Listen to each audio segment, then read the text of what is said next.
It is 5 minutes after 8 o'clock on, this Tuesday morning. Rain has moved off this morning. It's 51 degrees. It feels like 46 outside. Local information that makes a difference. Here's your regional weather. Rain this afternoon, otherwise cloudy. Temperatures in the upper 50s. Winds out of the south-southeast at 15 to 20 miles an hour with wind gusts of 35 miles per hour, less than a tenth of an inch of rainfall throughout the day today.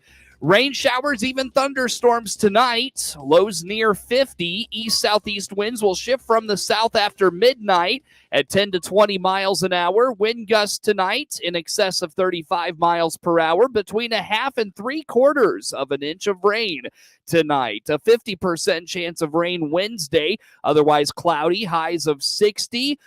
Temperatures around 45 degrees on Thursday with a 50% chance of rain, and Friday cloudy, temperatures in the lower to mid-50s. Across central Illinois, as we mentioned, that rain has moved off to the north. Right now in Bloomington, temperatures at 50 degrees. It's 50 in Hayworth, Leroy, and Farmer City, 50 in Champaign, 49 in Monticello, 51 in Decatur, Mount Pulaski, and Lincoln, 52 in Springfield and Peoria.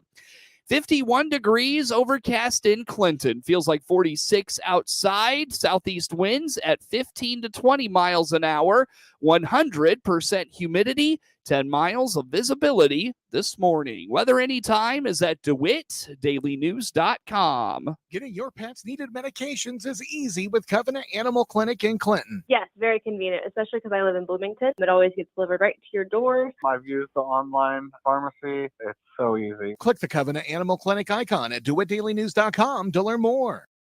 Eagle Ridge Supportive Living Indicator is affordable to everyone. Marketing Director Carla Thomas here, inviting you to schedule your tour by clicking our icon at DeWittDailyNews.com and start enjoying supportive living.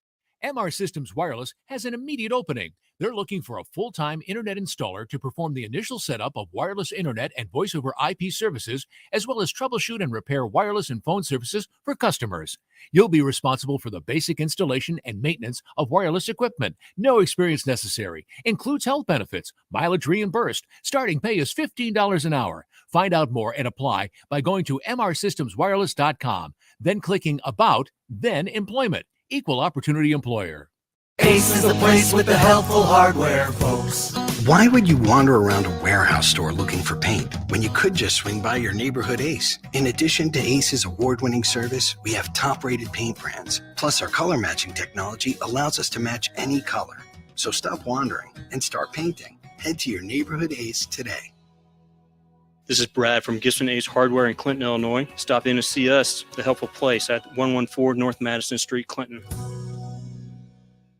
ServPro of Piatt, DeWitt counties is proud to be the exclusive sponsor of WHOW Clinton Maroon Player of the Game. Announced at the end of every Maroon sports broadcast, our WHOW announcing staff will select that night's WHOW ServPro Piatt, DeWitt counties Clinton Maroon Player of the Game, whose play will be highlighted in each WHOW Maroon postgame broadcast, and that player receives a certificate. ServPro of Piatt, DeWitt counties, make it like it never happened. Find out their services by clicking their icon at DeWittDailyNews.com.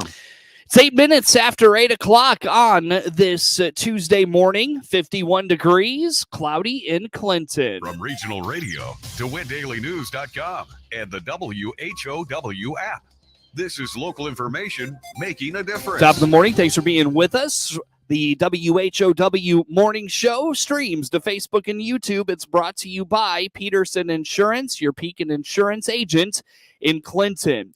Regional Radio News has learned Clinton City Manager Darren Girdler has resigned. Mayor Roger Sarulik confirmed to Regional Radio of the resignation Monday night without an exact date nor a reason for Girdler's resignation. The mayor says the council will now move forward to find a replacement. Girdler started in his role as administrator effective January 1st, though was on the job in early December, working with outgoing city administrator Tim Followell.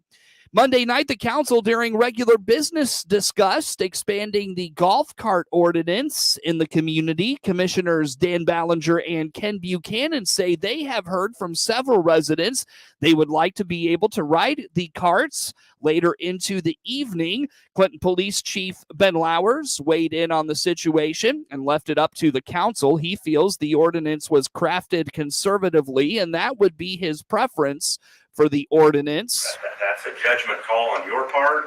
You know, the concerns that I have for slow-moving vehicles on our roadways during the daytime is only enhanced by dark, and so that's a judgment call on your part. Honestly, I err on the side of caution, and so I have probably enjoyed, knowing that they're not out there late at night. We don't have golf carts leaving the bars at closing time, things of that nature. And so, that's ultimately your call. I do feel that our ordinance is designed, and from the get-go, all aspects of it have erred on the side of caution. We've not had any issues of violators and stuff late at night or anything like that, but that's something that you guys would just have to consider, I guess, and we'll work with whatever you decide. Chief Lowers says the golf cart ordinance has overall been a good thing for the community. He indicates there have been a few that have re-registered their carts and others that have not. Statements and a few new ones here just in the last couple weeks as the weather's warmed up have been very positive. I would say that we have at our most registered about 30 golf carts. We've had most of those. Last year, I think we had in the ballpark of 25 registered, so it has not gone skyrocket by any means. We've got just one or two new ones so far this year and some that haven't reinstated. So knock on wood, thanks to those responsible operators, we've not had any major issues with them. We do still continually, occasionally, get the request or the question about side-by-sides or utility-trained vehicles. At this point, I would say that it is still my recommendation in the spirit of neighborhood vehicles that we keep that golf cart. That's just my opinion. But so far, that's gone very well. I think we've had people buy them and sell them that it wasn't what they thought, or they might not use it like they thought they would. But we've got just a select handful of folks that you see ride them all the time. So I think it's been a positive thing and no major issues.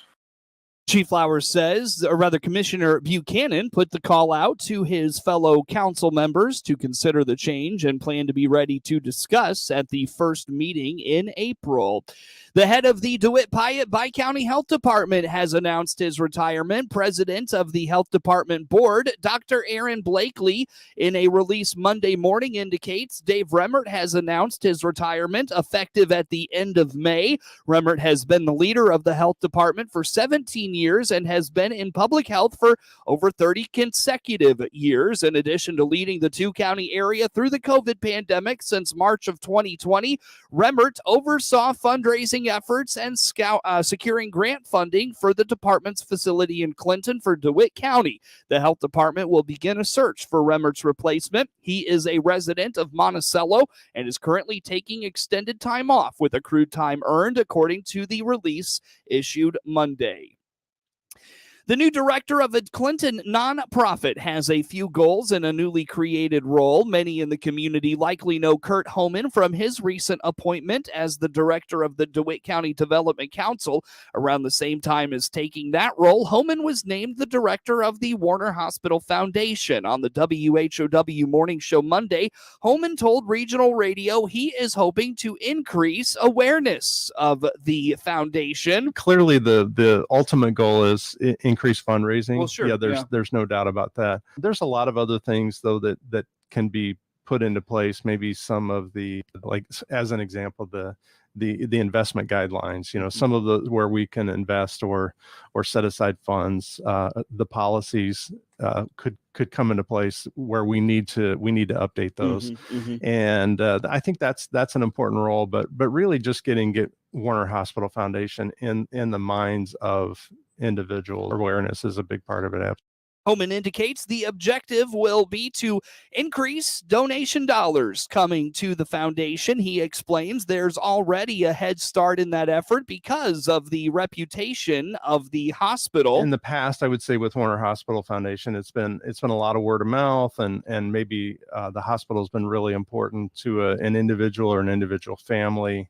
They've taken upon themselves to donate funds. So Warner Hospital is really, I'm the first person that is being paid, in that role. Realistically, the donation levels, we're going to talk more and more about the donation levels in years come, but there's a couple of events coming up here pretty quickly. Actually, 1 June, we're going to do a Glow Bingo event and a golf outing in September. So those are both great opportunities for people to actually have a lot of fun and help a great cause. That's a real commitment to fundraise, for the hospital. So I also know from experience, and a lot of people listening probably can know too, it's really difficult to do a ton of events with volunteer boards because there's a lot of time committed to that, and most volunteers tend to help in a lot of different areas and just don't have the time that maybe they used to 20, 30, 40 years ago. Right, so, sure. But there's a strong commitment to the foundation and to expand the foundation with events and fundraising.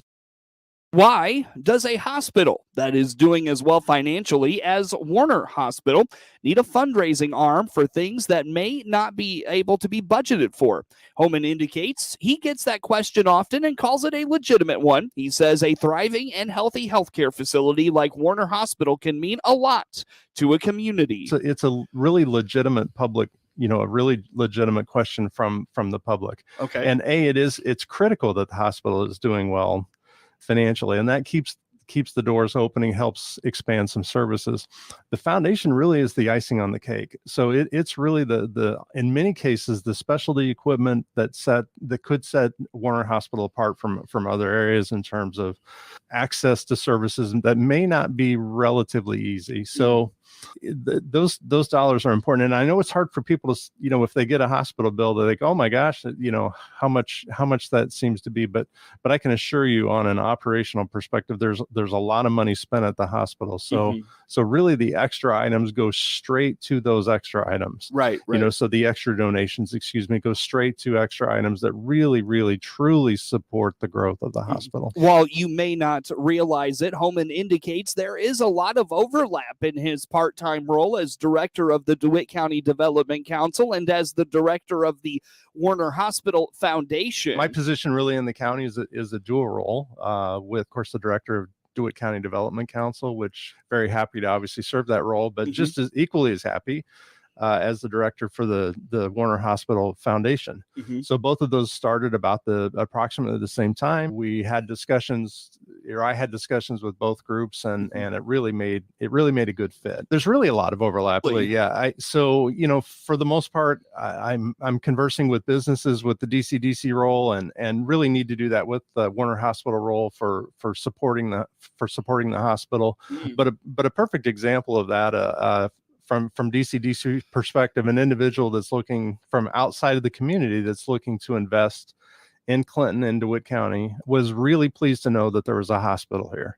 And in turn, that was one of the deciding factors to come into DeWitt County, take a look around. They still haven't made that investment yet. Hopefully they will, but absolutely the overlap is critical. Homan indicates the foundation will be active on the fundraising trail under his watch, and he's looking forward to hosting fun events the public can plan on enjoying. Things kick off with a Glow Bingo night in Lincoln in June.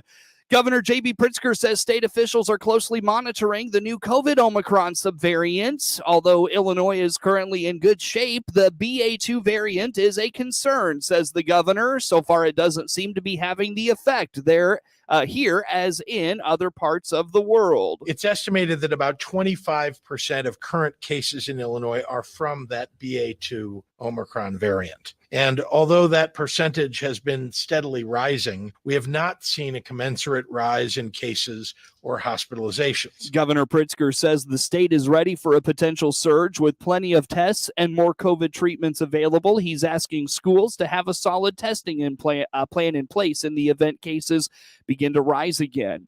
Tar spot is a concern for Illinois corn farmers again. Here's an update from John Breen, who serves as the Eastern Agronomy Manager for AgriGold. Yeah, so, tar spot really showed up in the late 2018, 17, right through there. Kind of the northern Illinois, Wisconsin was the epicenter of the start. It started small, caught everybody off guard. What is this thing? How did it get here? And really made a lot of people scratch their head. Tar spot originated in Mexico. How did it go from Mexico to northern Illinois? I don't think anybody really knows for sure. But so in 19 and 20, it wasn't too bad. Boy, in 21, we had perfect conditions again for tar spot to show itself. Breen's territory covers the Corn Belt, including Illinois. The WHOW Morning Show streams to Facebook and YouTube. It's brought to you by Peterson Insurance, your Pekin Insurance agent in Clinton. Your own home without the maintenance. If you're 55 or better, a beautiful Liberty Village villa could be yours. This is Erin, and I invite you to come take a tour of our move-in ready villa. Click the Liberty Village icon at DeWittDailyNews.com. Simply the finest. DeWittDailyNews.com is the area's leading local news source 24 hours a day, 7 days a week. Get the latest local news, obituaries, police blotter, weather forecast, and more with no paywall. Head to DeWittDailyNews.com to get the local information you need to know. The days are getting shorter, and as we prepare to spend more time inside, that means respiratory infections like cough, cold, fever, and the flu. Warner Hospital CEO Paul Skowron here to remind you of our walk-in clinic, which is here to treat those respiratory infections quickly and close to home. The best part? No appointments needed. The Warner Hospital walk-in clinic, just inside our family medicine building in Clinton, can treat you for those symptoms without an appointment. Get to the Warner Hospital walk-in clinic and get feeling better fast. Car payments, mortgages, college tuition. You have enough to worry about. So let Pekin Insurance relieve some stress with auto, home, business, and life insurance. They also offer RV and motorcycle coverage, high-risk auto policies, identity theft services, and more. Request a free quote today online at PekinInsurance.com. This is Jay Peterson, your hometown Pekin Insurance agent in Clinton. For a virtual or in-person appointment, call today at 935-6605. That's 935-6605. The old way of living with diabetes is a pain. You've got to remember to do your testing and always need to stick your fingers to test your blood sugar. The new way to live your life with diabetes is with a continuous glucose monitor. Apply a discrete sensor on your body, and it continuously monitors your glucose levels, helping you spend more time in range and freeing you from painful finger sticks. If you are living with type 1 or type 2 diabetes and you administer insulin 3 or more times per day or use an insulin pump, you might be eligible for a CGM through your insurance benefits. U.S. Med partners with over 500 private insurance companies and Medicare. We offer free shipping, 90-day supplies, and we bill your insurance. Call us today for a free benefits check. 800-690-2320. 800-690-2320. 800-690-2320. That's 800-690-2320. Time now for a look at sports. I'm Seth Lawrence with this report. The Olympia Lady Spartans started fast and did not look back as they rolled the Clinton Lady Maroons 16-1 in the opener for Clinton in high school girls softball action Monday night in Stanford. Olympia jumped out quickly to a 5-0 lead after the first and expanded the lead to 10-0 after 2 innings. The Lady Maroons scratched a run across in the top of the 4th inning on a Heidi Humble base hit, but Olympia scored 6 in the bottom of the frame to close out the 15-run win. Brooke Reeves and Humble each finished 1 for 2 for Clinton. Reeves scored the only run for the Lady Maroons. Clinton committed 4 errors, and 10 of the 16 runs Reeves allowed in circle were earned, but struggled with control to 10 walks, 10 hits, and struck out just 1. The Lady Spartans are now 3-0 on the young season, while the Lady Maroons drop to 0-1. The schedule does not let up for Clinton. They host St. Joseph Ogden Thursday, Maroa Forsyth Friday, and after a Monday matchup with GCMS, they open Central Illinois Conference play, taking on Tuscola next Tuesday. You can hear this Friday's home matchup with Maroa Forsyth on the Big 1520 AM, 92.3 FM, and 106.5 FM WHOW, and at the WHOW digital platforms. DeMar DeRozan and Zach LaVine each scored 26 points. Nikola Vucevic had 19 points and 13 rebounds as the Chicago Bulls beat the Toronto Raptors 113-99 Monday night. DeRozan was 11 of 14 from the floor as Chicago snapped a 3-game losing streak, remaining fifth in the Eastern Conference. Toronto hung around until LaVine scored 6 straight points to break the game open in the third as the Bulls pieced together a 21-8 run. LaVine scored 14 of his 26 points in the third, going 6 of 8 from the floor in that stretch. Pascal Siakam led Toronto with 22 points on 8 of 14 shooting. He had 5 rebounds. Fred VanVleet scored 19 on 7 of 22 shooting from the field and 3 of 12 from three-point range. Chris Boucher had 19 points and a team-high 10 rebounds. VanVleet says it was fair to say the Raptors ran out of gas in the third quarter and Chicago took advantage, building their lead as Toronto endured a 6-minute scoring drought. The Raptors, who had won 6 of 7 heading into Monday's game, remain in 7th in the East. Toronto forward Thaddeus Young got the deficit under 10 with a layup with 35.1 seconds left in the third, but LaVine buried a 3 from the left corner to put the Bulls back up by double digits, 84-73 going to the fourth. The Bulls assisted on 28 baskets and turned it over just 6 times, despite Toronto building a 62-48 scoring edge in the paint.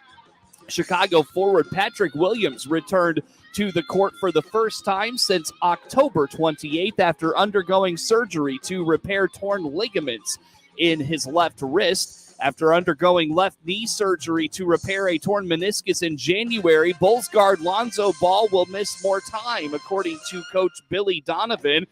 Ball and the medical staff met and decided to stop running and cutting for 10 days in the hopes of eliminating pain as he recovers from a bone bruise. The Bulls are at Milwaukee on Tuesday.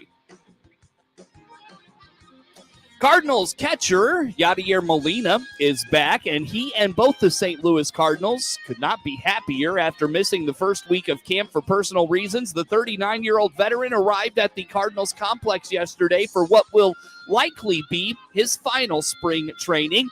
When St. Louis manager Oliver Marmol welcomed Molina back during a closed team meeting, the cheers and applause from his teammates could be heard outside the concrete building. Prior to that, a grinning Molina couldn't take more than a handful of steps without a different teammate walking over to embrace him. With 20 starts together this season, Adam Wainwright and Molina will have 325 as a battery, breaking the major league record held by former Tigers players Mickey Lolich and Bill Freehan. When Marble, a rookie manager, writes Molina's name on the lineup card for the first time, he'll be inserting a 10-time Gold Glover and 9-time All-Star behind the plate. He'll also have an unquestioned team leader on the field. Molina knew he would be late to camp for some time, but could not inform the Cardinals because of the lockout rules banning communication between teams and players. The Cardinals also Monday claimed left-hander Pat Naughton off waivers from the LA Angels. Get sports anytime from your computer or mobile device at DeWittDailyNews.com.